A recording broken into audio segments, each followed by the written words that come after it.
បាទជម្រាបសួរបងប្អូនថ្ងៃនេះខ្ញុំធ្វើការអាប់ដេតព័ត៌មានជូនបងប្អូនពាក់ព័ន្ធជាមួយនឹងព័ត៌មានពីថៃមកវិញណាបងប្អូនណាហ្នឹងហើយពាក់ព័ន្ធជាមួយនឹងវីរៈកងទ័ពយើងដែលថៃចាប់ធ្វើជាឆ្លើយសឹកហ្នឹងបងប្អូនណាហ្នឹងហើយគេដាក់ថាឆ្លើយសឹកចឹងឯងនៅក្នុងហ្នឹងហើយបងប្អូនហើយថៃនឹងមានគម្រោងគេហៅថាគម្រោងបញ្ជូនវីរៈកងទ័ពយើងទាំង17 18នាក់ហ្នឹងមកឲ្យកម្ពុជាយើងវិញនៅថ្ងៃទី12ខែវិច្ឆិកាយើងនឹងបងប្អូនហ្នឹងហើយបងប្អូនពាក់ព័ន្ធនៅក្នុងរឿងនេះដែរគឺទីខាងថៃហ្នឹងភាគីថៃគេថា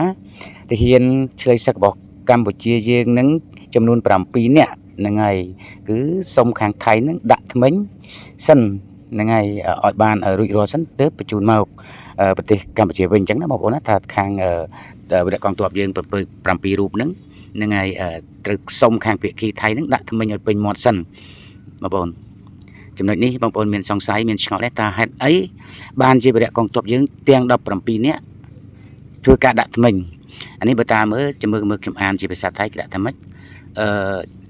ចិត្តឆ្លើយសឹកខ្មែរខតាមហ្វាន់ทางปากนะก่อนส่งตัวกลับบ้าน12พยហ្នឹងហើយអញ្ចឹងបានន័យថាទាហានឆ្លើយសឹករបស់ខ្មែរ7រូបនឹងសុំធ្វើថ្មិញ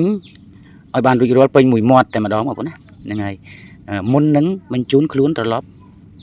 មកផ្ទះនៅថ្ងៃទី12ខែវិច្ឆិកាបងប្អូន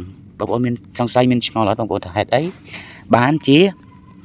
បងប្អូនវីរៈកងទ័ពយើងបាក់ថ្មិញបងប្អូនឬមួយក៏ត្រូវខាងភាគីថៃហ្នឹងវាយដំច្រំធាក់បាក់ថ្មិញអានេះជាការសង្ស័យទេណាបងប្អូន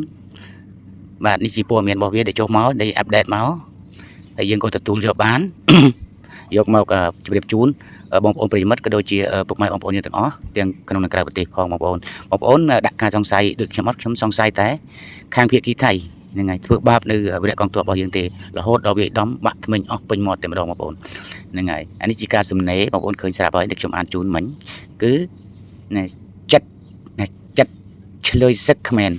ខทำฟันทางปากก่อนส่งตัวกลับบ้าน12พยណាបងប្អូនដូចខ្ញុំបានបកប្រែជូនមិញអញ្ចឹង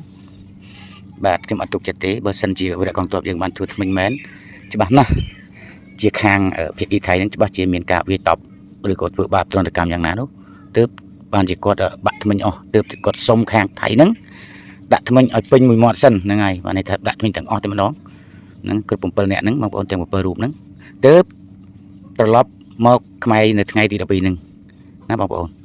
ហ្នឹងហើយបងប្អូនយល់ឃើញយ៉ាងណាសូមបងប្អូនចូលខមមិននៅក្នុងនឹងផងបងប្អូនណាចង់ដឹងពីមតិរបស់បងប្អូនការយល់ឃើញរបស់បងប្អូនសូមអរគុណហើយសូមជួយ share ម្នាក់មួយផងដើម្បីឲ្យខាងក្រុមគ្រួសារក៏ដូចជាបងប្អូនរបស់យើងទាំងក្នុងក្រៅប្រទេសនឹងឲ្យបានទទួលដំណឹងល្អថាថ្ងៃ12ថ្ងៃទី12ខែវិច្ឆិកាឆ្នាំ2025ខាងមុខនេះនឹងហើយគាត់នឹងបានវិលត្រឡប់មកភូមិកំណើតស្រុកកំណើតនិងប្រទេសកម្ពុជាយើងវិញសូមអរគុណសូមគោរពលាបងប្អូន